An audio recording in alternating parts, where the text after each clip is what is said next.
Girl, it's so good having you back on the It's show. so happy to be back. I'm always shocked when you text me. I'm like, wait, they still want me back? Yes. Always. Look at you Always. sitting in the sun in a tank top. I mean, what's the weather? Where are you? Like, sorry if it's like creating a glare, but it is like 70 degrees in Alabama, and it's been 30. It was 32 days ago, so I'm just soaking it up. Soaking up the sun, feeling good, and yeah. I can't get fake tans anymore because I'm pregnant, so I got to do it the natural way. You trying to get a tan in January. I've never heard that tan ever, in January, but let's go. Or February now. We're in February. Yeah, finally. February. Yeah. Yeah, I mean, I'm pale as a ghost though, but you know, I used to love my fake tan because I never did the tanning bed. But I mean, that's like everyone feels better when they're tan, right? And I had no shame in the fake ones, and now I'm just like something in me is afraid that it's bad, you know, because obviously if you put something on your skin, it's probably going to get in your bloodstream to some degree. So I'm just kind of like, I'll err on the side of caution and just be pale.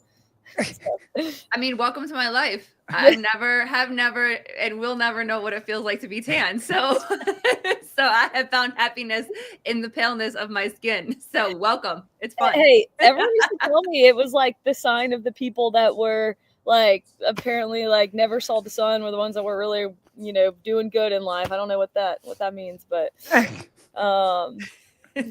definitely want to be tan. So yeah, we were just talking about this off air. I kind of want to express it a little bit just because like I had feelings. I know all of us on here like have feelings about it.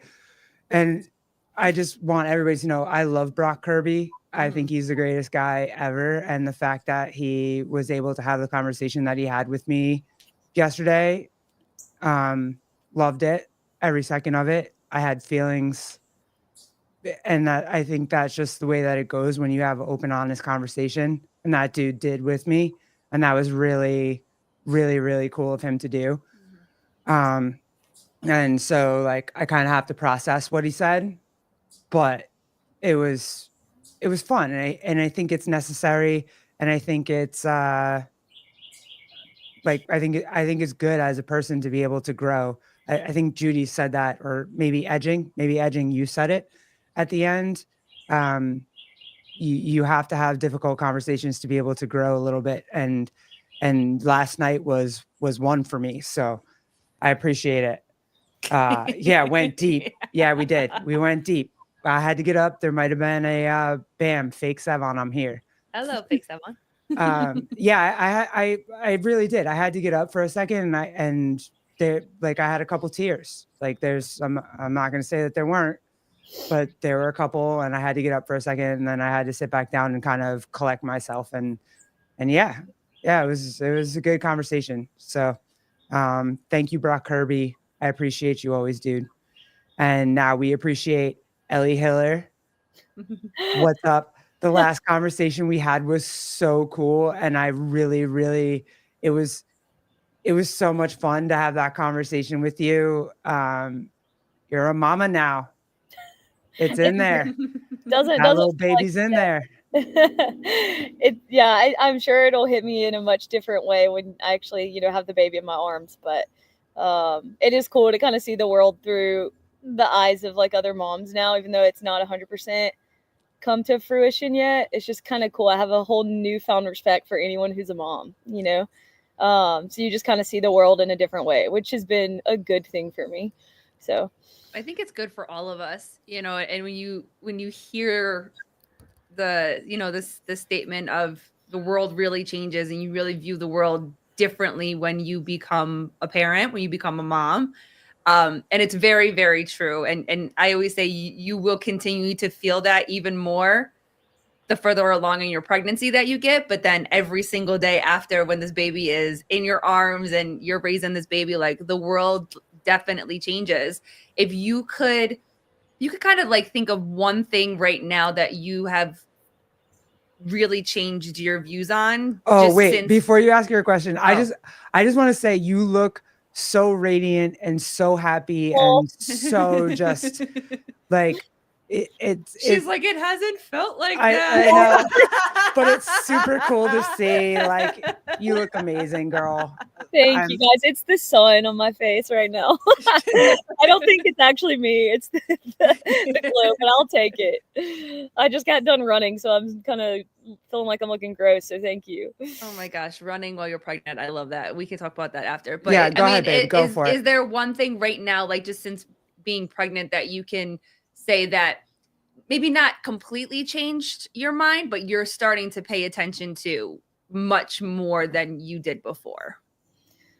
I mean, kind of going back to, I was joking about fake tans, but I've cared my whole life ever since I can remember about what I put in my body. And mostly that just kind of landed, on a food perspective. But even now, it's just crazy how much I'm not on the full blown like non-toxic living thing. I'm definitely not crunchy in that regard, but it's just so cool how I start to see everything as like, will this be good for, my baby? It's not just like me anymore.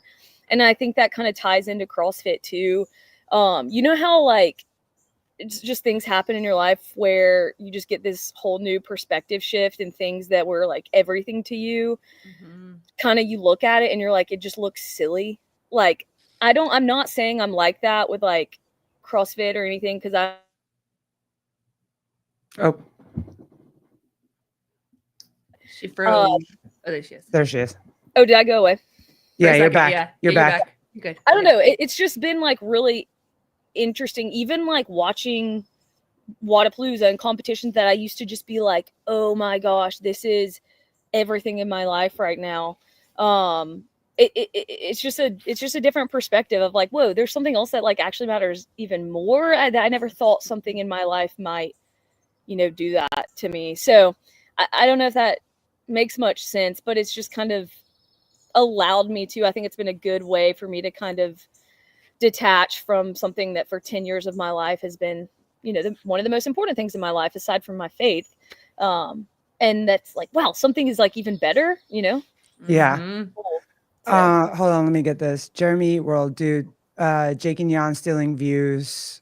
Foreign jerks. He's right here. They are not. They're right here. Yeah. They are not. Jake and Jan are a force of nature, and they will continue to be a force of nature. Foreign jerks. Ken Walters, what's up, dude? Yeah, they're right here. Yeah. We're here, dude. Yeah. awkward. Vindicate. We finally got your QR code up. If Yep. you haven't had Vindicate, go get Vindicate real quick. Yeah. Yeah, there we go. Sausages. That's what I like to see. Let's go. Yeah, and if you haven't gone over to their podcast, please go over to Outside the Box. Super cool conversations. They talk about everything. Yeah. Very fun. They're I love them. They're both hysterical and they're on my show all the time. So Yep. love it. Yeah, that having that thing that kind of takes you outside yourself, right? We just went through the election. We all survived the election. And it was almost kind of a thing where there are some people that can get outside themselves and actually know that there's something outside of just what's there, and then there's not. And to be able to do that I think is a gift. And if it's your baby, like obviously it's going to be your baby that does that. It's not just you. Like everything you do, it once meant how you were going to perform on a competition field. Now it depends on how you bring life into this world. Mm-hmm. Yeah. Crazy more important, right? Yeah. And it's even just going from like just you to you plus like someone else you're 100% responsible for is just the weirdest shift, really. Like, yeah. I don't know. I was thinking the other day, and I would love to hear y'all's thoughts, but like, why is it that just universally across the board, there's so much we disagree on. There's so much that people don't see in the same way, but like having a child by and large is like universal. Like I feel like it just changes everyone unless you're just kind of like, the rare exception or scum or something. But like, why isn't that's just crazy? Like, I just feel like it makes everyone kind of talk similarly. But am I wrong? I might be wrong on that. Go ahead, babe. Y'all told me maybe I'm naive. No. Well, I think that it changes you. And I think, I mean, what I can share from my own perspective is that becoming a mom has given me a voice. And then when we found out that our son is autistic, like I really got a voice.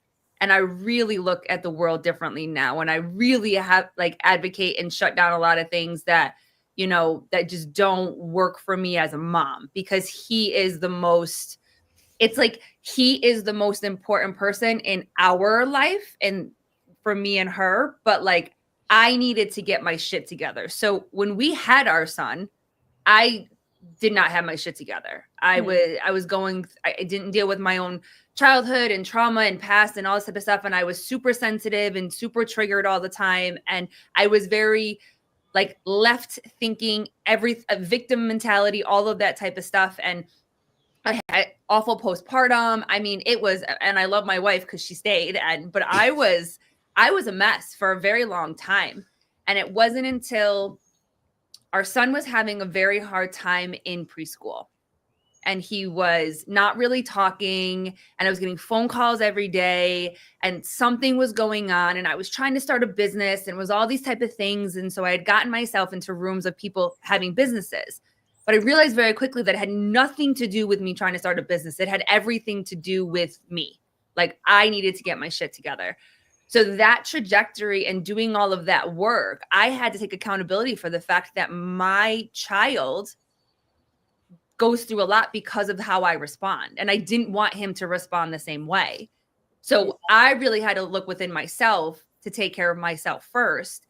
And so first doing that, then it obviously has made my marriage even better. So now we coexist better as partners, as parents, and then we're both strong enough to be able to be there for him. So I would say that it does, at least in my experience. I think, like you said, there's some people that maybe just don't get it. Maybe just they don't have those moments. I would ask you both. Reason. Can I ask you both? I mean, obviously, I like you both. You're carrying a child now, baby. You birthed me that beautiful big-headed boy. That will be 8 in April. Yeah. Oh my god. Oh my gosh. 8 going on 15, but yes. Wow. That's awesome. Does it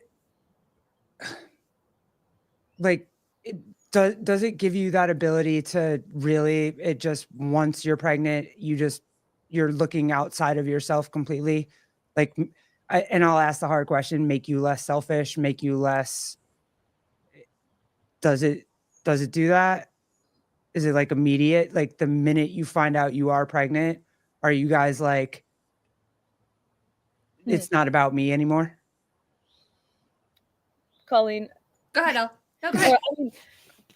I think I didn't go through, okay, the stages of grief is not how you describe it because it was positive, but it was definitely like stages of like almost denial, like there's no way I'm pregnant. And then it's like, oh shoot, I don't want, in a way, honestly, I don't want my body to change. I don't want to like lose everything I've worked really hard for. And that's selfish, right? But then like you just flip this switch of like, oh my gosh, it's so worth it. That will all come back. You know, that is just a part of the process. So for me, it wasn't just initially, oh, I look at the pregnancy test, you know, this is, I didn't not think about also the other stuff that you go through to have this amazing gift. But all, you know, by and large, it's made me 100% less selfish. And I know that like, once the baby's actually here, that's going to be challenged and pushed even more. But that's what I need, honestly. I don't know about you, Colleen, but that's good for me. Yeah. I mean, I really do thank our child for a lot of things. And a lot of it is to learn to not like beat myself up over a lot of things. You know what I mean? Like I blamed myself that I couldn't get pregnant. I blamed myself that I had a difficult pregnancy and had to be on medication. And you know the stories and you hear the talk of like, you take medicine or you put anything in your body when you're pregnant. Like it's my fault that my son is autistic. It's my fault that my son is autistic because we chose to give him the vaccines. Did we do it all in one clump? No, we chose to spread it out. But like, you know, you hear the voices and all the type of stuff. So I felt a lot of guilt for a very long time and a lot of shame that I wasn't strong enough to get pregnant. My body failed me over and over again because every time we'd go on that roller coaster, like we couldn't get pregnant.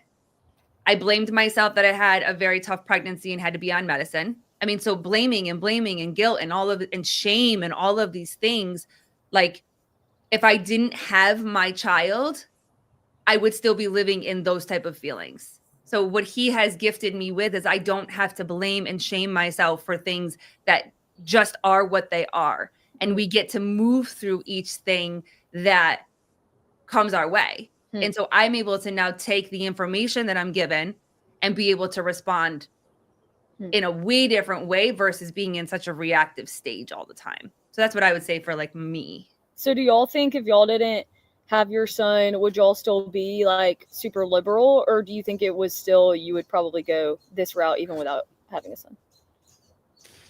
I don't want to say never. Like I because you can't look too far ahead, but what I can say is that I know that he has been a very big part of allowing me to see the world differently. So I think that it would have taken me longer to get through my shit and even believe that I needed to get through my shit. So I think that we wouldn't have grown a lot, So I don't want to say never, but I don't know if at 35 that I would be who I am today without him. Yeah. No, go ahead, Ellie. Keep asking. If you got something else, go. No, it's kind of just like along the same lines though. Do y'all think like there's any connection between, like people who are super feminist and they're in their 40s without kids and, they just see the world in one way. And so maybe it keeps them locked in this way of thinking where it's like, they're never going to have kids. And no, I'm not saying everyone needs kids. I'm not saying that at all.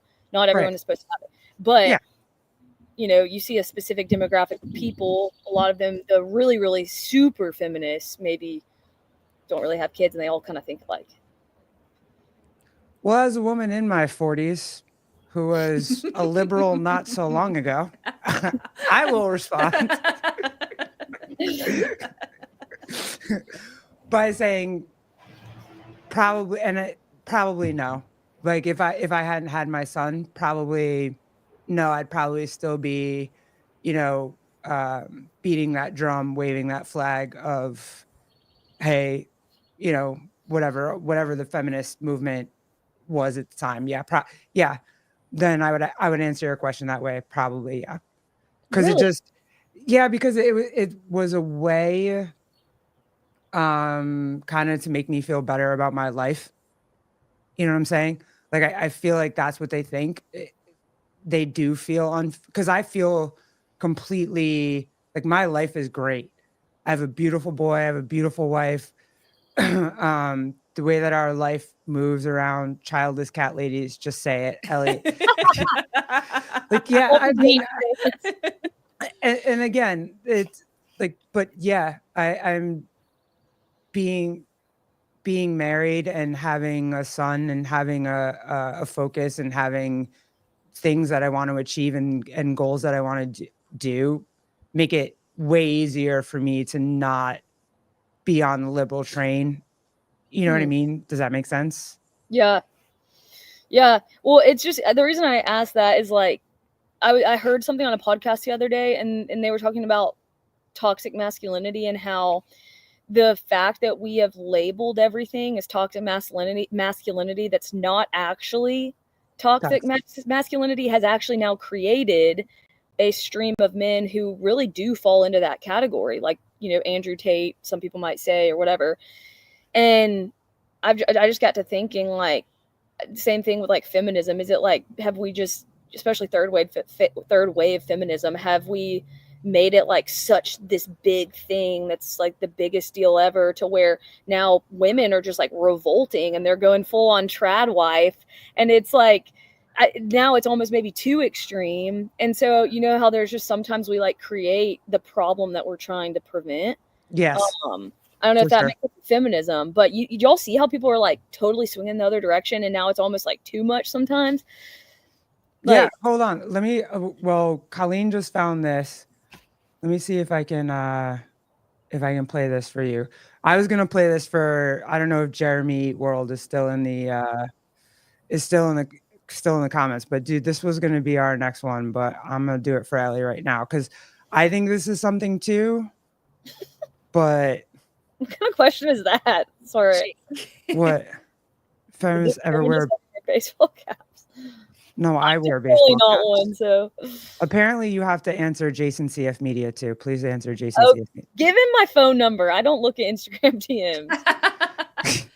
Jason CF Media would really like to talk to you. Jason, I need your number. I don't look at Instagram. All right, so Jason, I will set that up for you. Thank you. But what does this mean though, dude? Because now I'm not sure about if I want to do that. That was a lot of y'all in one sentence. What does that mean? A lot of us in one sentence? One of us said y'all a lot. Oh, did we? Probably me. Wasn't me. I'm the only one. It wasn't me. All right, Jeremy, you're in the chat. Cool. Okay, so let's listen to this real quick, and I kind of think this is what you're talking about, but on a different not the feminist subject. Be mad, but this brother is telling the truth. Black people have always had a certain amount of moral currency that we have been using. And let me be the first to tell you, that's used up. White America has been watching us act like fools for a long enough time where any sympathy they may have had to our plight is completely gone. You're approaching a country that, forget hating Black people and not hating Black people, they just don't care. You're going to be talking about affirmative action. They can be like, I don't care. It literally is of no importance to me. I don't care about slavery. I don't care about segregation. I don't care about you. I don't care how many of you all go to jail. I don't care at all because I'm broke. You can't be the proud, noble fighter when every single time someone sees a person that looks like you on television, they're acting like a damn fool. How would they know you're not a damn fool? People are going to be mad. I mean, Tyler Watkins and I, we kind of started talking about it the other day. But almost have we reached a point where it's like, this should happen before? Like, I used to learn about it in history class, and now you're making me pay for it now. Something that happened. Like, I'm tired. Mm-hmm. And I feel like that's kind of where we've gotten to is like, okay, I'm tired. I get it. I understand it. But I didn't do it. And I'm tired. Like, yeah. Are you kind of saying like the thing now we've made, since everything's racist, nothing is really, it doesn't hold its weight anymore when actually someone is super racist? Yes. And it's like now we've just diluted everything to the point where we don't know, people don't take seriously what is actually the serious cases of those certain, racism, whatever it might be. It was kind of like the Jussie Smollett thing for us in our community. It was like he faked a gay attack, right? A gay hate crime. He like faked it. It wasn't real. And now it's like watered down. Anytime anybody says, hey, it's a hate crime. Was it a hate crime? Like now that's what you're going to get. You can't even, if it happens. It's sad. Yeah. It's sad. It goes back to, women too, that come out and accuse assault and stuff like that. And before anybody would be like, absolutely believe her. Absolutely. There's no way I was there. That this could be false. But so like I've said this and I know that it's not received well, but I feel like the value of word does not hold the same value that it did before. And I think you could put that, like you guys were just saying, I think you could put that across so many different topics. When it comes back to the feminist movement, what is the feminist movement now? What do you want? What is a feminist? Because those very feminists that talk about protecting women cannot say that trans women should not be in women's sports because it's not protecting women. When we're just saying protect women, that's what the movement was for. So I absolutely believe that the value of word, and I say this all the time, it's very difficult to actually believe what is true and what's not true, because you ask people, well, where did you hear that? And they're like, well, go and read all of these. Cool. but then you read all of those and then somebody says, no, go read all of these. It's the same thing. We can take something as simple as an apple. You're going to have 15 different articles that say an apple is great for you, all the nutritional values. And you're going to have a different 15 articles that say it's got too much sugar, don't eat it. And so I feel like that's what the world has given us. Would you say it's because we have access to too much information? That's where my head goes, is there's pundits all over everywhere. Everyone has a platform now. I was talking to, not to go in a different topic, but I actually converted to Catholicism this year. I was a Protestant my whole life and then actually became Catholic, which was just a really like crazy shift in my life. But I was talking to someone about like the Pope, because, you know, some people love him, some people hate him. Yeah. And they were like, remember back in the early days, like half the people didn't even know the Pope's name because there was no social media or anything. And like, if he was doing something, you know, we as Catholics don't believe that the Pope is perfect by any means. Like there can be awful popes, but that doesn't like necessarily, it's not going to affect doctrine, like what we believe. They can be terrible, but still not impact doctrine. I'm not going to get into that. Yeah, but no, you're fine. It's like no one knew about it, and that doesn't make it, my point is not that it was okay or anything. It was just like, you followed what your faith teaches, not a leader or anything. Like everyone now knows everything about everyone. Everyone has an opinion about everything. And it can cause, all information is not always helpful, is my point. Is like, there's certain things that shouldn't, I'm all for transparency on stuff, but I don't know. It's just I don't think we were meant to have everyone's opinion on every situation in life, right? Like all this Blake Lively, Justin Baldoni stuff. Oh God, like, yeah. Like what? It's hilarious, but you know, it just takes up so much space in our lives. All of these different storylines and playing. Another one though. Do you believe her, or like we as women are supposed to believe her, right? We're supposed to believe that something happened to Blake Lively and she was, you know, harassed or whatever. But it's like, you can't do that anymore because it's not always true. Mm-hmm. And this guy seems to have receipts to me. I've looked into it a little bit. I'm like, yo, homie's got receipts. I don't know. You know what I mean? Where as I look at the Diddy thing, and I'm like, okay, though, but you saw the video of him beating the shit out of Cassie, and then you heard his little voice receipts about bringing Cialis and like baby oil and whatever. If you watch the like lube, all that shit into, so you're kind of like, there's receipts. I don't know what to tell you.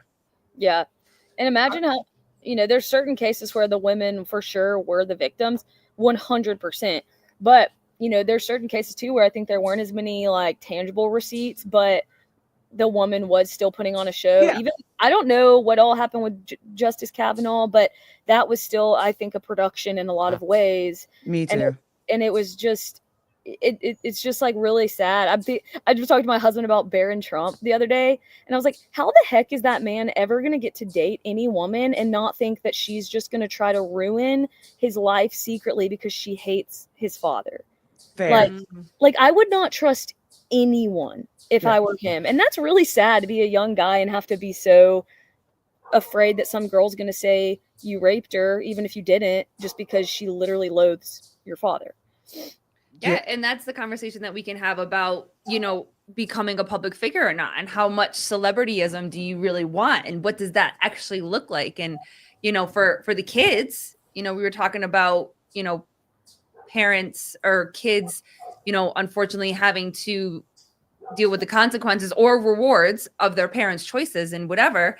And so when you become such a big name and everybody knows you, and then you also have such a list of negativity around you too, I'm sure that that's probably why Ivanka doesn't want anything to do with this pregnancy. Or I keep saying pregnancy. Presidency. I cannot say presidency. It's not Ivanka. It's like his daughter. His daughter. Yeah, she doesn't want shit. She wants nothing. Where she was so involved. Yeah. His first presidency. There you go. No, it was so funny. On the other podcast, we kept talking about presidents and I kept saying pregnancy.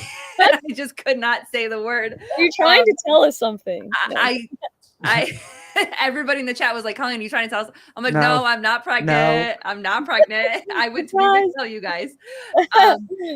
But I think that that's probably why she doesn't want to this time, because she went through everything she went through, but also too, like, it wasn't just the 4 years that he was there.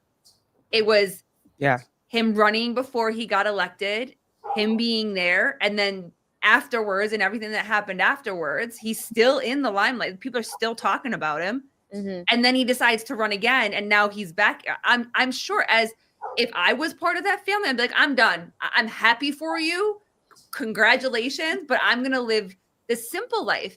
And I feel like, I mean, kind of, you know, going back to where you are right now, you know, your life has been consumed with your goals in CrossFit for the last 10 years. Like, that has been like your, you know, like if you were running for president, to be the president, like it's like the buildup, and every year you're trying, and every year you're working, and everything is invested in that. Have you kind of seen a shift that maybe it's the simple life? Maybe it's just you and your hubby and home and your baby, and being able to work out for you to make you feel good mentally and physically, and keep your, you know, your home very, you know, intact and solid or whatever. But have you started to feel the beauty of the simple life? I love that you phrased it that way, because like, I never would have known how to put that into words, but I wouldn't trade the past 8 to 10 years of my life for anything, because it's really made me who I was. But just in thinking about the future and stuff, I don't want to sound morbid, but I think about it a lot. It's like, okay, I could literally die at any time. And if I'm spending my entire life, like 6 to 8 hours in the gym just for myself, just to make it somewhere that is really cool for a while, but then once you're gone, like, people do not remember you. Like, take the greatest person ever, like Matt Frazier and Tia Toomey, and like in 2 years after they retire, they're still really cool, but like, you know, you just move on to the next person. And it's just made me think a lot about even Matt Frazier. I mean, he was the best to ever do it, and I don't even think about him that much. And it's kind of like, you know, he's awesome, but I wouldn't like freak out, you know, for super long if I saw him on the street. And it just made me think, like, how much of this is worth it? And I'm not even close to their level, right? And then kind of just changing my life and the time I spend and where it's allocated now, I just feel so much more fulfilled, you know, being able to have people over for dinner and have energy. And you know, like, I would finish a long training day and we still would have people over, because I lived pretty, you know, balanced, I think, compared to most CrossFitters. But I mean, it was hard for me to be present, because I was either thinking about how bad my training day was or what I have the next day, or I was just zapped. It was hard for me a lot of times to like connect with Sean, because I just like, we're all zapped, you know? And so, I don't know, great season, but doing that for forever, man, like, it's not fulfilling in a certain way that thinking about building a life, you know, with kids and my husband is. And that's just me. Well, hold on, you pulled this up or whatever, and I wanted to kind of ask you a question on this. Is Jason said the fact that you didn't say Rich is proving your point. But do you think that Rich is relevant because he absolutely leaned into the simple life? He leans into his family. He leans into his other hobbies, and like his hunting has become a job, has become a business now, because he's like, I love hunting and I'm going to do this. But he's still always, the coreness of who he is his family. I mean, you can put faith on it. I mean, because obviously for him, his faith is, but it's the simplest parts of his life, being in his barn with his kids, and it's all based around the simple life of being around family. 100%. Guys and girls, I would say too, are vastly different. If I were a guy, I would probably be fine to do this a little bit longer, because like Rich, it's so obvious how, you know, he can incorporate this in his life, and he's built a brand and a business that just goes beyond his competitive days in CrossFit. But, you know, some people will hate me for saying it. I mean, you see some women who do it well, like Errol Lowen probably does it great from what I can tell.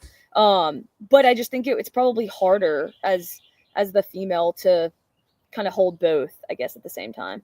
Yeah. So what you're saying is like, he's built this, he can lean into his family because, I mean, I'm pretty sure his wife has a business herself. Like, I think she has her own business, whatever.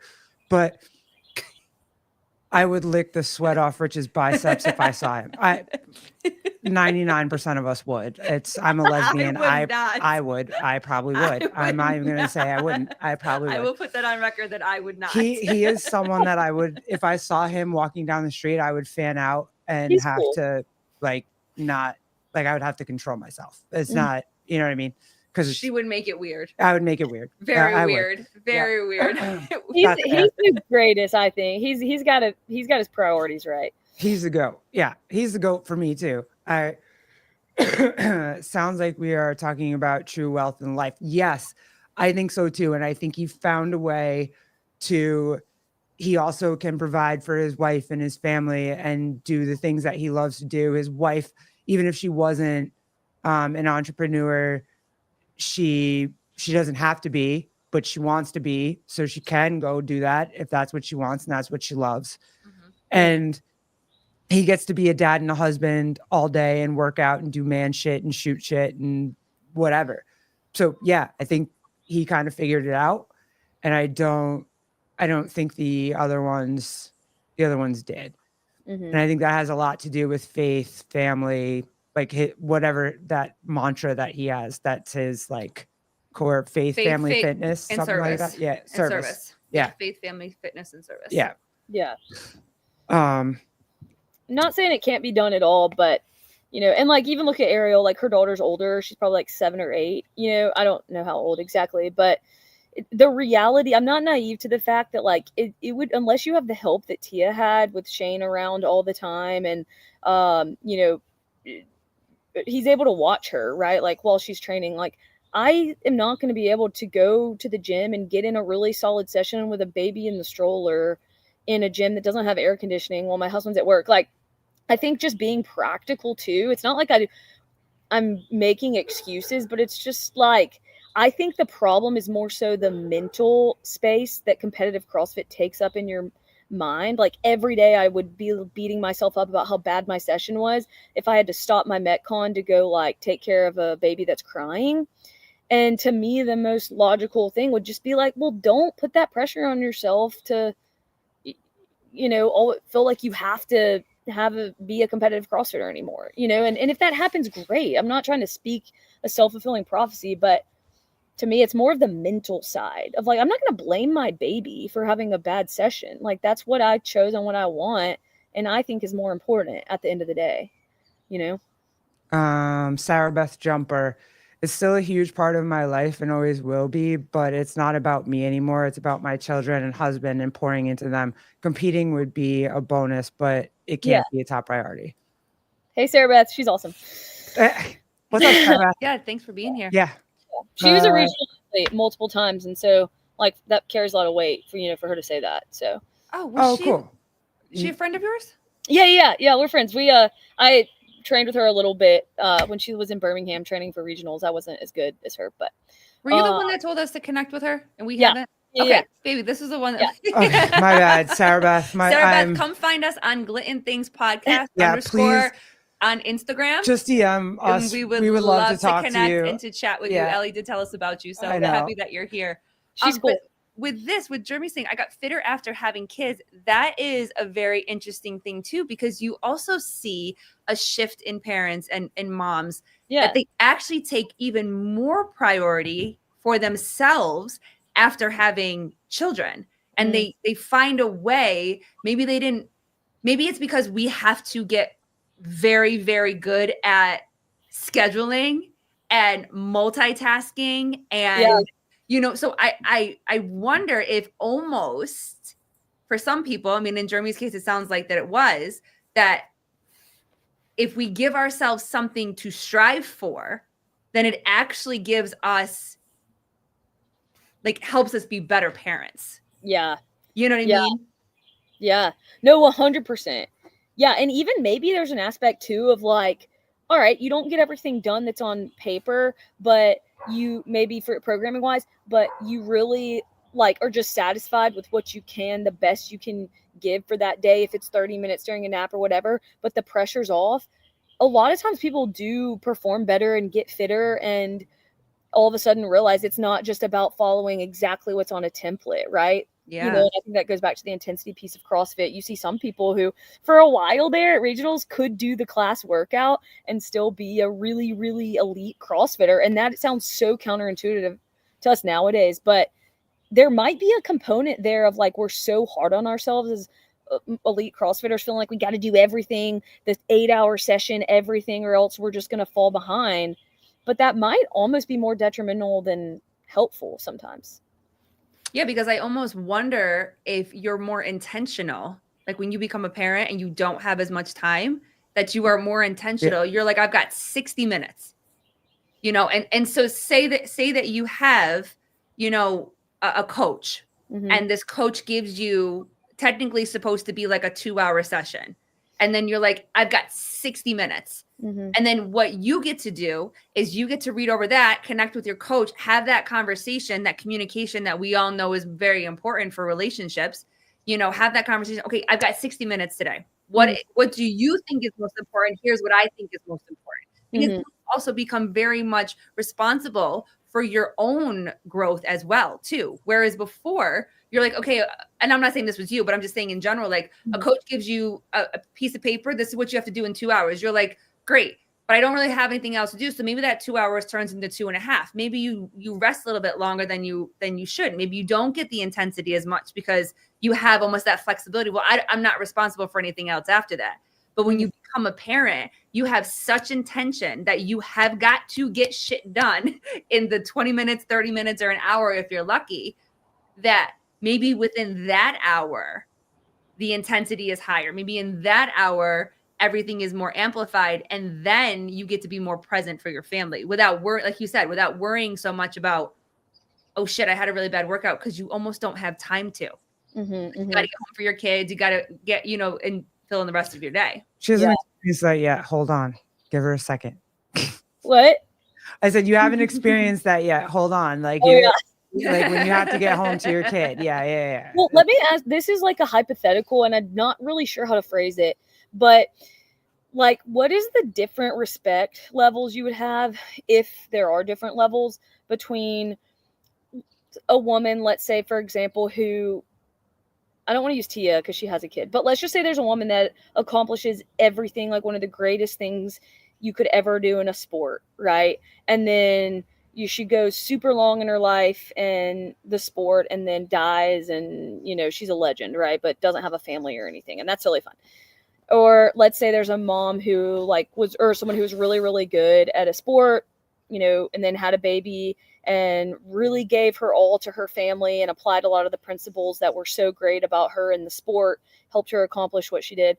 But she's also an inspiration to a lot more people, wider reach, who might not really even care about her sport, but see her as a mom or whatever. Like, do y'all see, are there, even just at a societal basis, like, what is the respect difference, if any, there? And do you think there's some lingering thing in just society as a whole when they look at, you know, the woman who did everything, gave it all, had all the time 24/7 in her day to devote to her craft, and they're kind of in the back of their mind are like, oh, well, she should be great. She had all day, all life, no distractions, nothing to give to her sport. Like, so like if there are two people that won the CrossFit Games, one was a mom and one wasn't a mom, the difference in respect level. I guess, yeah. And I guess, yeah, I'm just trying to, yeah. Because I can do that with dads too, because, you know, both. Yeah, either one. Yeah, I don't know. I would just straight out the gate say I'm biased, and if you gave birth and you're a mom and you had kids and whatever, and you won the CrossFit Games and you have a family that you have to take care of, as well as training for whatever, being the Super Bowl champ or whatever.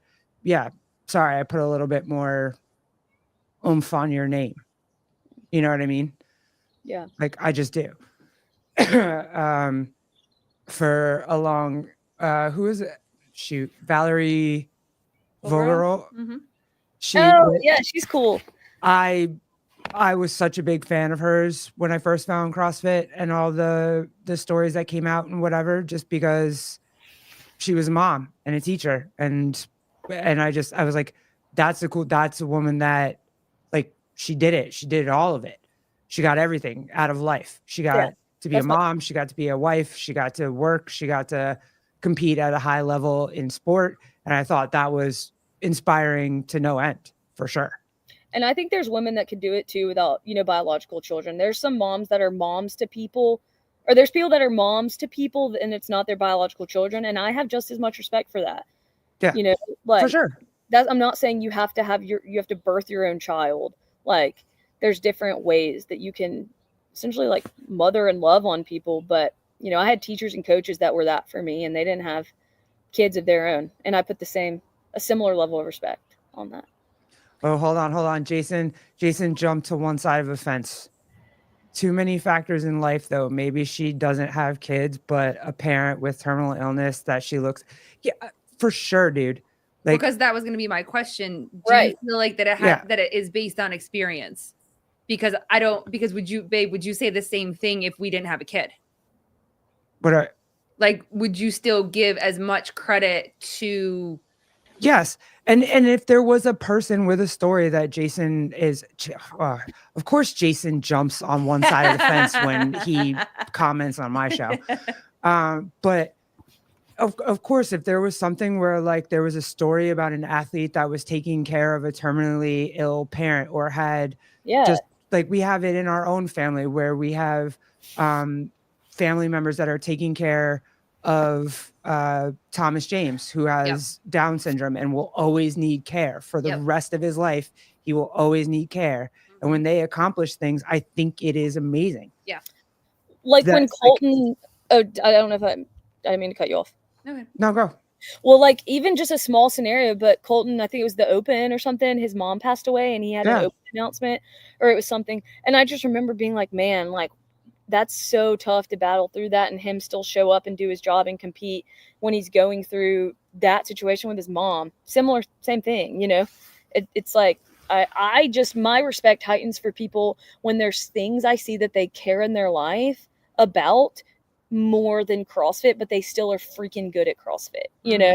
It's that to me shows that you are a balanced individual when it's not just, I have nothing else in my life, no concerns, all day long, I only can focus on CrossFit. I still respect that a ton. But isn't that just as like fans, even if you're just a fan of a TV show or you're a fan of, whatever you're a fan of, if there is like a hardship, you're going to be like, oh my God, that's holy crap. Like that dude did it. Yes, let's go. Like Rich's stories. Rich had a million stories. Like he lost his cousin. He lost another family member. I forget. Forgive me. That's probably blasphemy, but I forget.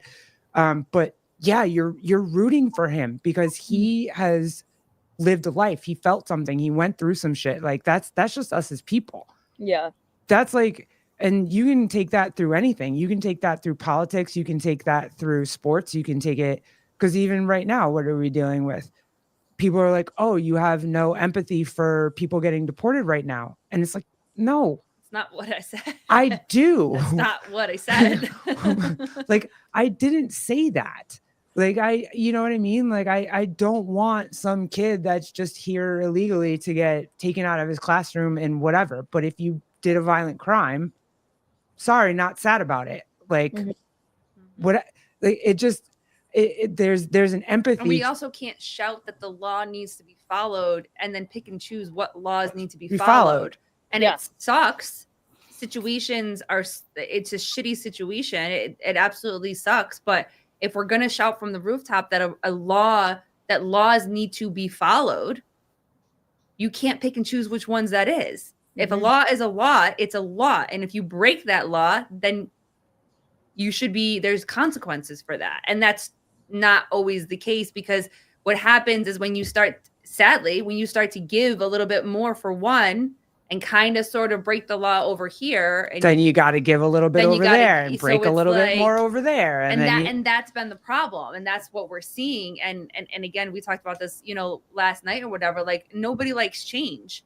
Mhm. And I don't like change, and I'm not feeling great about what is going on. But the difference is that I'm not allowing my emotions to get in the way. And I'm like, okay, well, this is where we're at.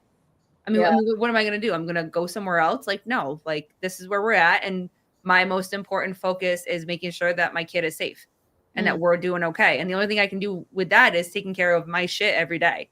Yeah. You know what I mean? So, but What do y'all think of, kind of a swerve, but what do y'all think of Caroline Leave It? Because she basically said exactly what y'all said, where she was she was just basically like, we're not trying to deport people who are not criminals, but at the same time, like, if you're here illegally, that is a crime, and that this is, the chick that, she said that.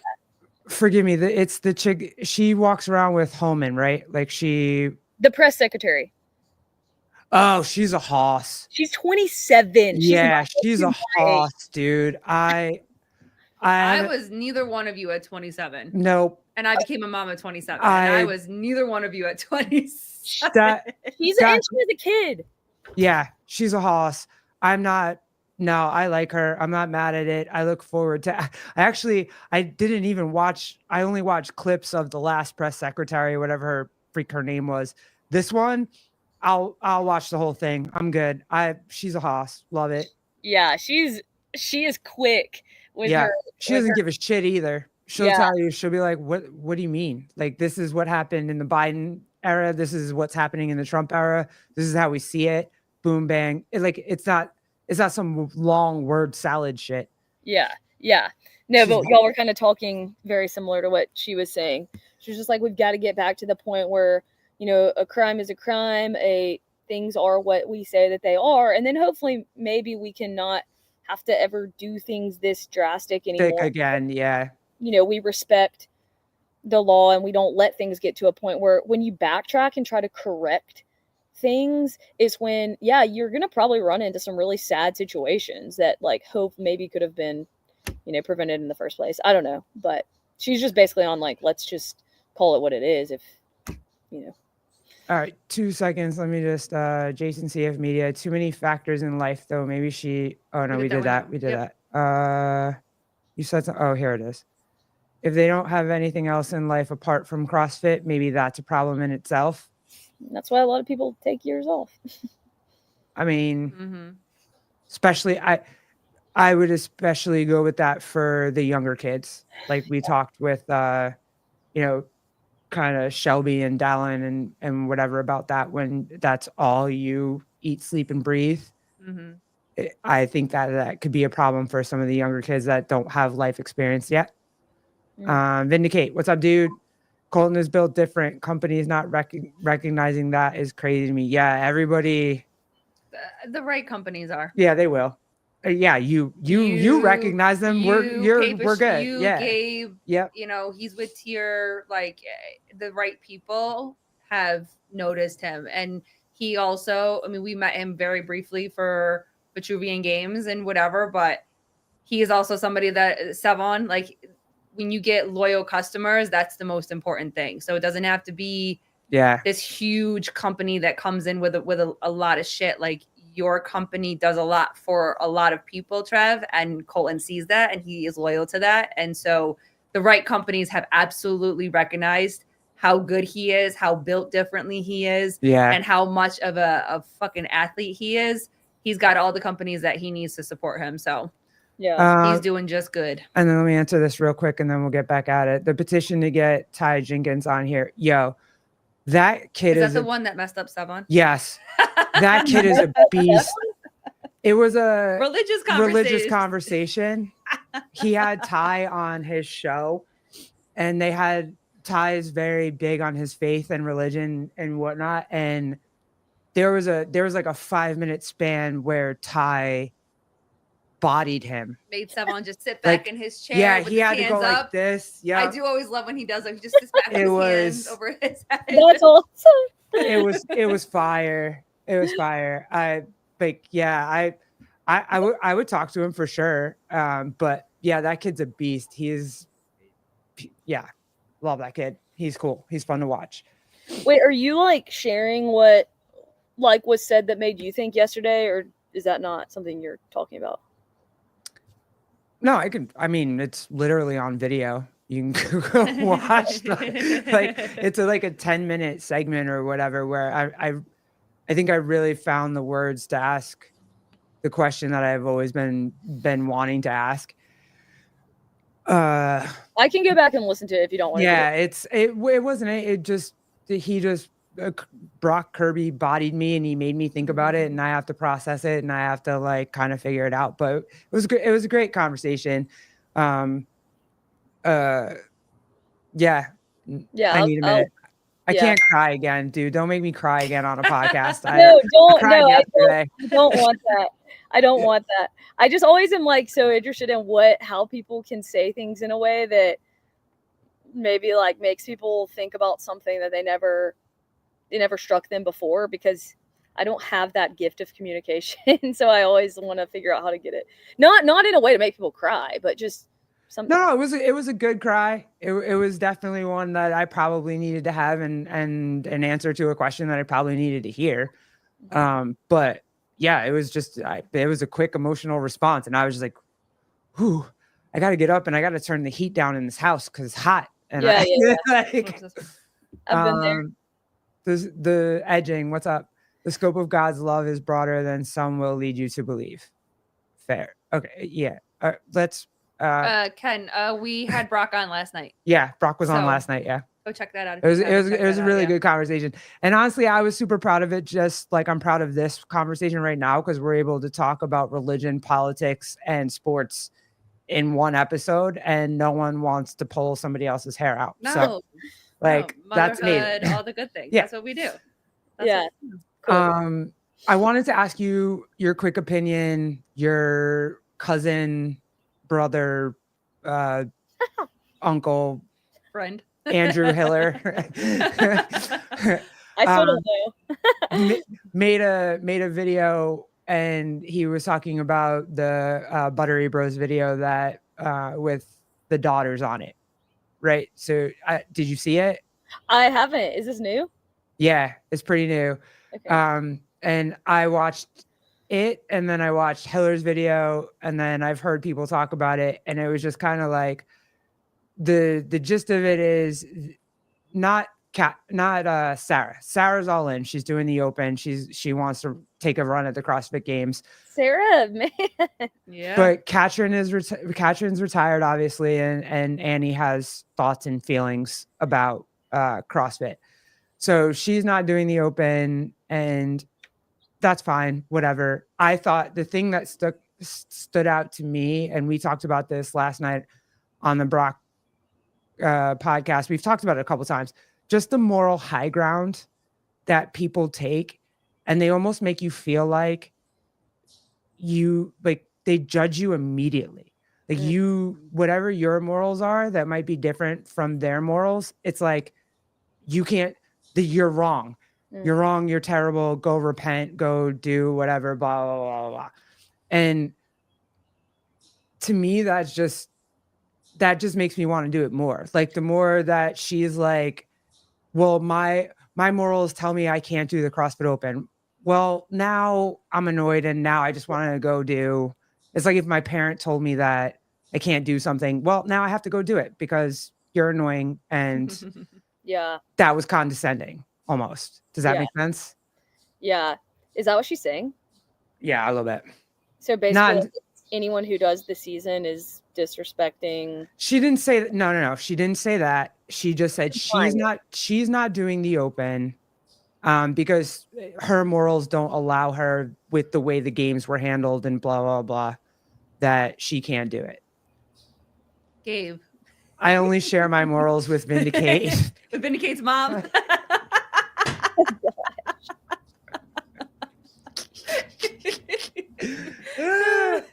That's amazing. That's funny. Oh yeah, no, I mean that's just I think I'm wired the same way. I'm sure a lot of people are, where when it feels like you're pigeonholed into making a decision that maybe you haven't even that just because someone else gets gratification from making and feeling like they are on the moral high ground, like it does make me want to do the opposite, right?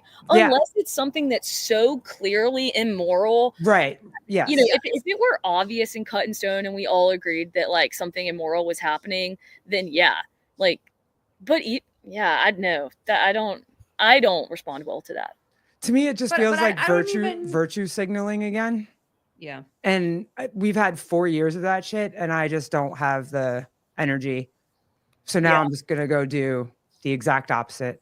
I mean, and this is like obviously a bigger example or whatever when it comes to like morals, and you hear the story of like, well, I can't be friends with you because your morals don't align with my morals when it comes to, you know, politics and whatever. But you can't say something as simple as like, we need to protect our kids because nobody agrees with the same definition of what that means. I say I want to protect my kid from this ideology bullshit that's going around. And then I get that, well, that's not actually happening. No, it is happening. And it's getting closer and closer to my own kid's school. And I've gone to school board meetings where they want to put it into the curriculum. So don't tell me it's not happening, because it is happening. And then you also can hear 50,000 stories of other kids that went through it. But their definition of protecting the kids is what we were talking about. Don't separate these kids from these parents that chose to come over here and break the law. Yeah. That's the only way we can protect the parents. But then you turn around and say, well, what about the kids that were sent here by themselves? What about those kids and those hundreds of thousands of kids that nobody could find? You know what I'm saying? So it's like, you can't even just say something simple like that, because not everybody agrees to what that definition is anymore. I think you have more leverage and ability to voice your opinion, just using the CrossFit example. You know, if you, instead of canceling and pulling out of the season and then just becoming like irrelevant that year, like, you know, if she cares so much about it, you do what Patrick Vellner did and, you know, just bring his name up every single time you have a chance and competing. And, you know, you're going to get invited on podcasts and you're going to be videoed and you're going to be more in the spotlight to voice why you believe what you believe without just canceling and hoping everyone else is inspired by that. Oh, so you're like, hey, put your money where your mouth is. Like, if you believe that this is the number one thing that should be talked about constantly, then you should want to be in the space so that you can get the most exposure possible to the thing that you're trying to bring awareness to. Right. Like, unless it's something that is just, again, so clearly immoral, then it's like the more that you are able to just talk, like a conversation like this, talk to people who might not be in the same camp as you or not see it the way you see it, when you're actually like still involved in the season. I think you'll have more influence if you really think that your opinion can change people's minds, than like just canceling and being completely irrelevant in a space where you once had a lot of influence. To me, doesn't make a lot of sense. Right. It's kind of just like, yeah, virtue signaling. And I'm not saying that's what she's intending, but it's what I think people interpret it as. I do. And I'm a fan of Annie's. She was one of the first Me ones too. I've ever watched do anything. For me, she's Mount Rushmore of CrossFit. I love her too. Like, but I'm like, wow. Yeah, like I really, and no judgment. She can absolutely what she believes. Like, no judgment on that. You can believe that. But it just feels like she's trying to make others feel bad for doing it without. It's like, hey, you know, like, whatever anybody else wants to do, it's cool. But my morals tell me that I can't. That was kind of weird. It's kind of like I want Jan. She's just saying what she thinks people want her to say. Yeah, that's kind of where Honey, I go. you can't start a sentence with "I want Jan." Oh, You're going to give him false hope. I do want Jan though. I love Jan. You're going to give him false hope today. I do love Jan. I want him next month when it's time for for chat appreciation. That's what I want. You Jan. might hurt Jake's feelings. So. I want Jake too. It's fine. I'll double fist.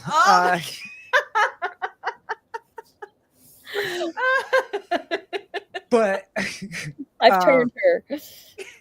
we took a bad turn. We took a left. I'm sorry. We took a bad turn. But Oh shit, I lost it. What did Jan say now? You fucked it up. She just she's just saying something that she thinks people that want to hear her say. Yeah. And that's the thing that's problematic for me too, because I've also had a person tell me like, hey, I'm not going to come on your podcast because you platform somebody that I don't like. What? Yeah. I'm pretty sure we all know. Yeah. Like, Yeah. Oh my gosh. I literally was like, I have a platform. Like, since what? Like, what am I doing? Like, okay.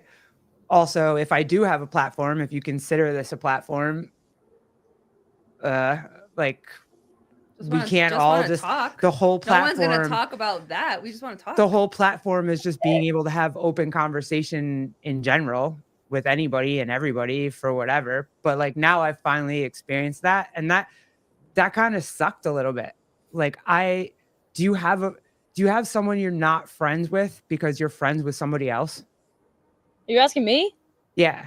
No, I mean, no. My thought is like, if I believe what I believe is actually true, I should feel confident to talk to anyone about it, or, platform, whatever, go on a show where someone I don't like or disagree with was platformed, and then be able to, like, if it's brought up, talk about why maybe I disagree. But golly, that's like the echo chamber mentality of just cutting everyone out that you don't like or disagrees with you. To me, shows like you're really insecure in your beliefs, actually. The best part of this was it's someone who's inclusive. Like, I'm supposed to be inclusive. We run it where you apparently are the same community. And so that's why it's so much. Everybody always asks me like, hey, get someone on that you disagree with. You can't, because that inclusive community doesn't want to include people that don't agree with them. So Yeah. you can't even have that conversation. It sucks. I can't believe someone told you all that. That's wild. Yeah. Mhm. I mean,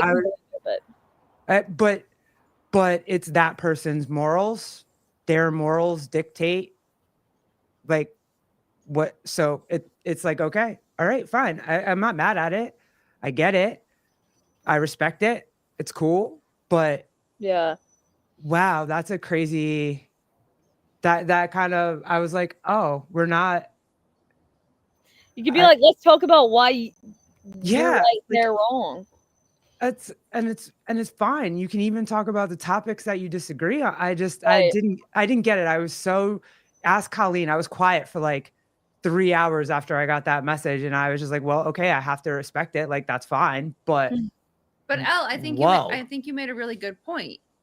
Most people want to go into a conversation and leave being right and proving that they're right. But other people are going into a conversation for simply just to have a conversation. Mm-hmm. Like, I have a lot of religious conversations with people that I do not agree with. I do not have the same beliefs with, I do not agree with, and I leave still having the same beliefs. Mm-hmm. But I don't leave feeling like, oh, see, I'm right and they're wrong. And I think that is where we've lost our ability to have conversations with each other, because people are going into conversations ready to fight. People are going in to be right or wrong. And so therefore nobody's actually listening, and nobody can actually believe that somebody else can have a difference of opinion than them, and you can still love each other. We feel like, that we need everybody again to agree with every single thing that we say, when in order for us to be okay, and you feel, and I felt that, like, and I can use when I came out, for instance, I wanted my parents to be okay with it. I wanted my friends to be okay with it, but they weren't. Is it hurtful? Sure. Absolutely. But they have to process that conversation how they need to process that conversation. Mm-hmm. And so you learn to be a little bit more empathetic to that. You learn to be like, okay, and you like to think that if you were in that situation that you would respond differently, because you know what I mean? But it's giving that person a little bit of patience. Mm-hmm. You know what I mean? And yeah, it took people until I had my kid for them to be okay with me being married and being gay and being with her and whatever, but Mm-hmm. you know what I mean? So it's this idea that like you need to, because if that was the case, if in order for me to build relationships with people, you needed to believe every single thing that I believe, I would never be able to insane. talk to any of you guys. You and I would not be friends. I would not be married to my wife because people. I don't agree with 90% of what. No, that's not fair. I agree with 90% of what you say. But Babe. but listen, like there is that argument that in order to have a successful marriage, like for religion, for instance, you have to believe the same thing. Garrett and I do not believe the same thing, and we have been married for 13 years. Yep. And she has never forced her religion on me. She's never made me feel like I need to have the same religion that she has in order for us to be together. I honored her because I love her. I honored her by going and getting married in a church because I knew how important that was to her. And I do hold value in the vows that she picked out for us. You know what I mean? That happened to be religious. Whatever. Like, you tattooed them on your leg. You're fine. I was getting there. I was getting there. Who's coming? I was getting there, you brat. But it's like, you know what I mean? So, and that's very sad that people are missing out on having relationships with people just because there is that whole identity that you're supposed to agree with me. And what do you think? Is there an aspect of y'all's like relationship where you've probably grown closer through disagreements that you have to work through? Oh, in so many ways. Yeah. So many ways. We had a conversation yesterday and we weren't really agreeing on shit. Yeah.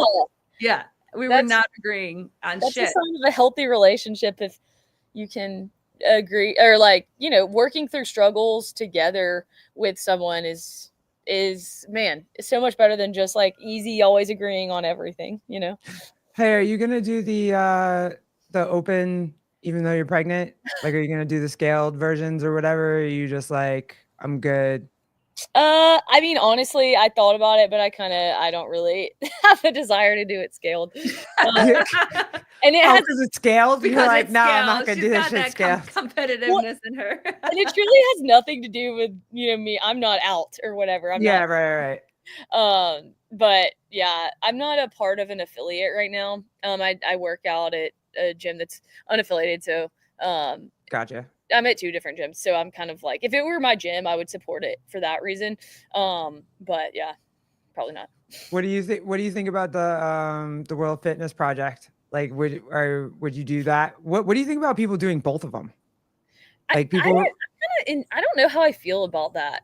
I really wish I could make a statement about it, but I don't know. I might see how it just turns out for 1 year. Part of me is like, oh, they're just trying to create a new version of CrossFit, and that makes me mad because I'm very old school when it comes to CrossFit. But then another part of me is like, oh wait, maybe it's not that. Maybe it's just a good you know, opportunity that's running alongside the CrossFit Games. I actually don't know. Thought that too. If that's what it is, I think that's great. If it's just running alongside, like I love the CrossFit, like that's a lot though. But for you as an athlete's perspective, that's competing like almost every weekend for some months. But like they're competing so much. Unfuck me if I'm messed up right now, but I just thought like you would have all of the like elite, like people who are going to podium and people are going to finish like top 15 do the game season, and then everybody else who was like maybe like they were a perennial maybe Sarah Beth Jumper can help me out here,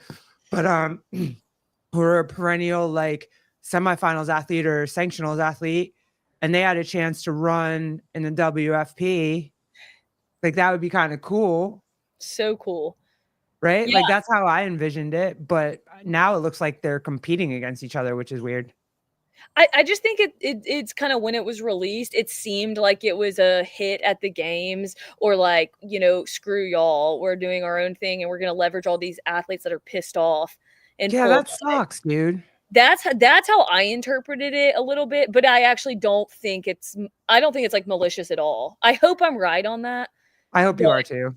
And I hope, I mean, I guess we'll know after a year if the athletes are so beat up and they hate their lives and they're all hurt and all that. But yeah, I just want to give it a shot before I, you know. Yeah, for sure. No, I think you should, because I do. I know a lot of people that like they They are. They're like, they. Babe, Who did it? you'll love this comment. Damn it.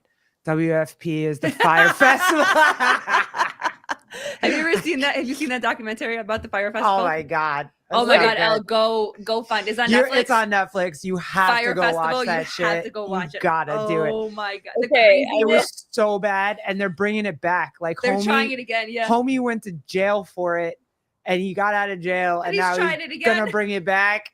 Like, Oh shoot. it's amazing. Yeah, you gotta go watch it. It's so Okay, cool. Fry Festival. Yeah. Oh my God. So Um, funny. Yeah, you're right, Marco. You're right. But I know a lot of people that really would. They're like, hey, I'll probably do semifinals. I probably won't make the games. So I'm going to kind of try to inch into WFP because it might give me another lane to run. Yeah. And I thought that was cool. And if the WFP doesn't have malicious intent and they're not just like, hey, I'm just here to wipe out the games, I think that's cool. Me too. Yeah. I like that aspect of the challenger. I think that's cool.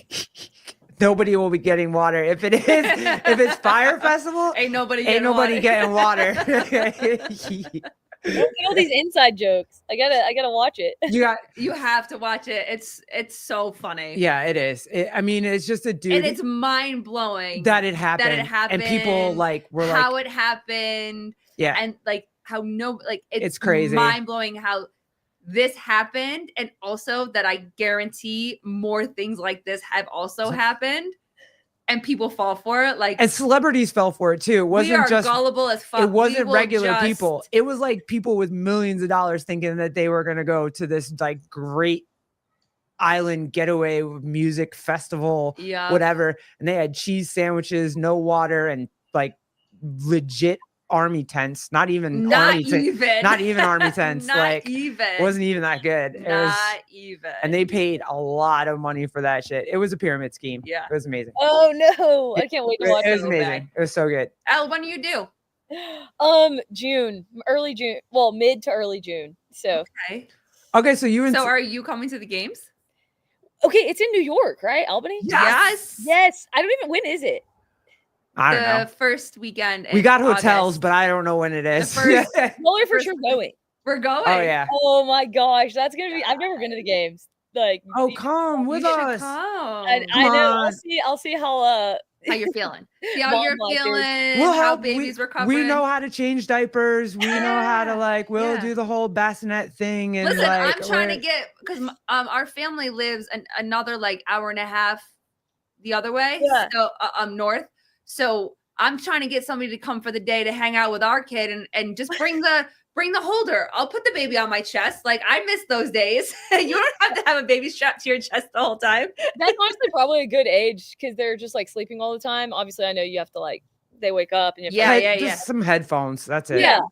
Hey, those noise canceling headphones. Hey, I'm glad Albany. I have some friends up there, so there you go. Yeah. Come on. That'd be cool. It'd be fun to and see you guys too. Yeah, it would be so cool to see you. We're dragging Ellie. Ellie Shiver. Oh yeah. We're dragging her up there. Yeah, she's coming up, making her do it. Yeah. Oh, so. Y'all gonna have a crew? Are y'all gonna do any podcasts or anything? No. Fans, girl, we're fans. No, the same thing that we did at Crash. Well, and this might be our last hurrah because with all of these plane crashes, ain't nobody getting on a plane. No. Yeah, that's it. It's over for me. I went to Crash Crucible on a plane. Got back. It took forever for me to get her onto that fucking plane. And now I'm not going again. I saw it. I saw all the coverage. Don't worry. I'll have everybody in the DMs just bothering her to go back on a. Did you have to take it anti-anxiety? How dare you ask Ellie to be your correspondent on my show and not ask me? How rude is that shit? I'm about to come on your show. Can you be my Jason, does that mean that you're coming to the games too? Are you coming? Flying all the way over here to go to the games? Or you just Jake, you coming to the games? What's happening right now? Is he getting a media pass? Yeah, it sounds like he's already got it. Who? Which one? Jason? Oh, are you coming? Let's go. I doubt they see that early, but did he say that earlier? My bad, I missed it. Okay, let me. Jason. I mean, maybe if he's asking Ellie to be correspondent, then I know, and not asking me. Rude. I know she's hot. I get it. She's cute. Damn. Hey, I'm probably terrible. I Jason would said probably no. terrible He's at not that. coming. He's not No, coming. okay. Oh God. Well, hey, I'll let He's- y'all know. I'll keep y'all Yeah. updated. Yeah, hit us up. I mean, I'm sure that will probably bug you throughout like all of the CrossFit game season to just come on and chat. And Well, be ready because I have signed up for the Open. yeah, you're gonna have to. Oh, let's go. I've signed up for the Open. I've started doing a little bit of CrossFit training. I'm following Taylor's Sentinel training. So That's I'm awesome. Oh my gosh. and Which- I'm going to do the Open at Jethro's gym, Yeah. CrossFit Chief Nation. So I told Garrett that she can live stream me on our Instagram, Oh, and y'all can watch me cool. suffer and Yeah. and you know and beat me up because I've done 3 CrossFit workouts last week and I am fucking sore and it fucking sucks. Wait, have you never done the Open? No, we've done it a bunch of this years. is my yeah. 7th. This is my 7th. Oh, Yeah. one. okay. You're Yeah. making it sound like you've never done it. I was like, No, but I haven't done Yeah. CrossFit in like 2 years. Oh, okay. I was coaching. So watching her do Sentinel training right now is hilarious. So painful. I did a Oh, workout my 10 down to 1 of box jumps and power cleans or clean and jerks at 65 pounds. My shoulders hurt so much. My traps I felt like I was like, Oh, Gabe, are you I already coming? had that idea to reach out to Gabe. Yeah, she just to said come it to last Chief night. Nation. If you come to Chief Nation, like I will actually get my butt up and go film something and make. No, like I What mean, did it you takes make Gabe to get her to go to Chief Yeah, Nation. It not wasn't my wife. It wasn't It's just Gabe. me. No, it's just for Gabe for sure. Jason, no. I'm not running my own stuff at the games. When I go to the games, I'm going to be a complete fan child and get run around, meet everybody, sign. Hopefully Chase will be there so that we can Finally meet Chase. Yeah. Whatever. But like, yeah, no. Yeah. That's the way to You do don't it. know. We're not a Sure. CrossFit podcast. Have you not learned this yet? No, we We are just not- get to be friends with everybody in CrossFit. We which are is not really a what we- CrossFit podcast. which is really what we've always wanted. So I don't know what we are. We're still figuring that out a year and a half later. Jan, you keep trying. You keep trying to get her to go to Rogue. Ain't nobody going Ken, to Rogue. I love you, dude. I know, but the videos of the plane crashes are way more scary than like the car crash videos. Like, I'm not even gonna lie to you. I'm sorry. I know. Could I you get it. not just like take a sedative? I can't with her and then a 7-year-old. There's no Yeah. way that I'm dealing with this shit by myself. As Kenneth said, Garrett has to have a service person other than her wife. It happens to the best of us. Fine. Kenneth, you have to come all the way up here. You can be her service person anytime that we fly anywhere because if she takes a sedative, I'm not doing that shit by myself. Just put her in a wheelchair, take a sedative. And Have the baby sit on her lap and just push Yeah. everybody. that's honestly easier. It'll give your son something to do. Oh, yeah. He'll be like, Yeah. I got this, mommy. It's all good. Yeah. And then he'll push her for a little bit, like, mommy, I'm tired. Okay, just Yeah. I'm glad I'm training in CrossFit to be able to do that. But Oh. Gabe, yes, Gabe, I definitely want to chat with you because I am the butch lesbian. I am the one that's like, I'm the one that had hey, has your husband had like a mental breakdown yet with you being pregnant? Because I definitely, when she got to like her 6th, 7th month, I was starting to not know how to run my household anymore. And I had like a complete breakdown. So that's when it started at 7 months. It was like no, 6.5. No, baby, tell the truth. What? It was in the beginning. Oh, when you were sick. Because I remember Oh, I was she was super very sick. Yeah. I was very, Oh. very sick at the beginning parts of my pregnancy. So Yeah. yeah. That- So which was actually interesting. Noodles, what's up, yo? Hey, do you have a secret love affair with Sev right now? You've been calling his show a lot. I love it. I love listening to you call his show. It's fun. It's fire. Go ahead. Sorry. You give a shout out.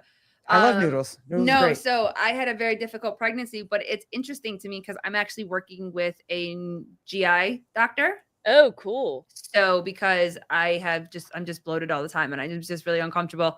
Worked with a company before, paid a lot of money, got really no results. So this woman looked at my GI map from a year ago and told me that like I don't have an immune system. Yeah. Like, my immune system is shot. So it's supposed to be whatever this number scale is, it's supposed to be about 1,000, whatever the number is. Mine is less than 200. Yeah. And I'm like, that makes sense why when I get sick, like I am out, like I cannot function. when I'm sick. Are they If measuring all- like probiotics or what are they measuring? So Like to my determine your immune system. Yeah, it's the poop in a box that Oh, you poop- send to poop in a box, yeah. and I send it, and it's all of my GI markers. And the first company I worked for was just like it, or asked them to help me, was just like I had a lot of bad bacteria. That's why I was bloated. My skin's really bad, all this type of stuff. And the woman looked at it and she was like, well, yeah, you know, your immune system is bad. I'm like, I'm sorry, what? What? So I'm like, oh my God, has it been, because I haven't felt great for a long time. And I'm like, could that have been part of why conception was so hard? And is that why my pregnancy was so difficult and all these type of things? So just very interesting to kind of get that information, and, you know, and then what do we do from here? So I'm going to take another test, and then I'm going to start working with her, try to build up my immune system. But so how is baby daddy? Is baby daddy surviving? Great right now. I'm sure, you know, it's so funny to me every time people talk about like how the husbands are like during labor. That is where he's so cool, calm, and collected. But unless you've seen a labor or a birth, you just don't know what to expect. So, you know, all the doulas are always like, we're there for the husband, not really you. So I feel like That's what me. so yeah, it's like, you know, I would probably panic too. Honestly, I'd probably rather be on the end of, you know, going through it and just do my own thing rather than like feeling helpless. You can't help at all other than maybe like do a little counter pressure or something. But yeah, no, he's good right now, but I'm very interested to see how he responds like in the I birth. can't wait to see when they try to hand him the placenta. Oh like, yeah. Because they tried to hand it to me. I was like, and what am I supposed to do with that? Like, okay, that's kind of weird. I'm kind of weird about that. I'm like, why do you need to hand it to someone? Like, I was like, what am I? He's like, do you want this? And he's just holding it out in front. And the I was placenta? Like, no, I'm good. I was like, no, I want my baby. Yeah, we don't yeah, want. like what? We did not want. I mean, hey, people talk about, you know, blending it and drinking it and facials, all kinds of shit. It's weird. No noodles. Ain't nobody. You have to eat it. No, here. they did, but they said that shit, and I was like, they said that it's really good for you. I guess that's just one thing. And I love that you said, like, I'm not that crunchy of a mom, like, because that's no, please trash it. Sausage eat their own, but I'm not eating an organ. Right, but I'm kind of like that too, like a little bit at a time. Like I'm starting to get rid of this a little bit more, pay attention to this a little bit more, and like you do the best that you can. But we also live in a world where you can't control every single thing. So I'm sorry. The minute you start doing coffee enemas, you're too crunchy. Like. That is like a popular thing. Coffee enemas? Go look for some reason my algorithm is like giving me all these videos of women doing coffee enemas, and it's like, some girls have recommended it that I actually have followed and really liked and respect their stuff when it comes to like low-key non-toxic. But the coffee enema, even if you have data to support it, I'm like, no, that's the weirdest thing. Oh no! Yeah, go look it up. Next time it comes, she just did. That's why I'm looking at her. I didn't find a video, but next time that you get one of those videos, just send it to me. I will. It's on my algorithm like every day. But hey, if your GI doctor tells you that, run. She might. I am not taking. There's a starter kit. Oh, it's a legit. Like you hang it, and I think it's just gravity and. I'm like, what? No. Who thought of that? Just gravity. What the hell? That immediately, like, no. It's messed up. It's messed up. Yeah, you're too. Once you've crossed that bridge, you're too far gone. What the fuck? Oh yeah, Paper Street. Get on that. Can't believe you have a new business idea. Seriously, he could market to the crunchy moms and they crunchy moms. Love it. During the process, a mixture of brew. I don't want 10% off. Sorry. Cool coffee and water is inserted into the colon via the rectum. Nope. It's believed to detoxify the body and provide various health benefits. Improve digestion, increase energy, enhance liver function. All right, Ken Walters, you were right. This turned into the hog show. I didn't mean for it to turn into the hog show, but you know, I can't believe y'all never heard of that. Jake's here, so Sticking I guess coffee up your ass. No, I'm good. Isaac Newton invented that. Did you already pull up? That's my Sunday morning ritual. Yeah, from Gabe. yeah. Oh gosh. Oh, is that what we're gonna do now? Arse me anything? No, we're not. That's Gross. just not. Gross. All God. right, girl, love you. Love you. Thank you so much. I always appreciate these, and we're gonna bother you all through the season to come hang out, have fun, talk a little CrossFit, and then talk a little, I guess, arse. Little Mr. Jake arse. Chapman. Little arse. Hey, I love anytime I can come on. It's just like it's just talking to friends, and it'll keep me in CrossFit too. It'll keep me like engaged. So That's awesome. Sounds good. Hey, Craig. We're about Got your to leave. handshake. Yeah, we're about to go though, dude. Love you, bro. Thank you Thanks for for being always here. popping in. Yeah. Thanks, guys. Hey, a little bit of an announcement. Next week, we're gonna have the greatest Super Bowl pregame show of all time with the great Sevon Matosian. So if you want to come hang out, we're gonna do that next Sunday. Yep. Just making sure, like he said yes to the day. We're just locking down the time. So hopefully it'll be great. And then I hope you guys have a great week. I guess go Saquon Barkley. I'm not gonna say go Eagles. I refuse to say go Eagles. Mm-hmm. And thanks for hanging out with us and Ellie. And We'll talk to you next time. Jason, I'm gonna bother you, bro. I really am. I'm gonna bother you. Bye, guys. Love y'all. Deuces. See you next time. Bye. Bye.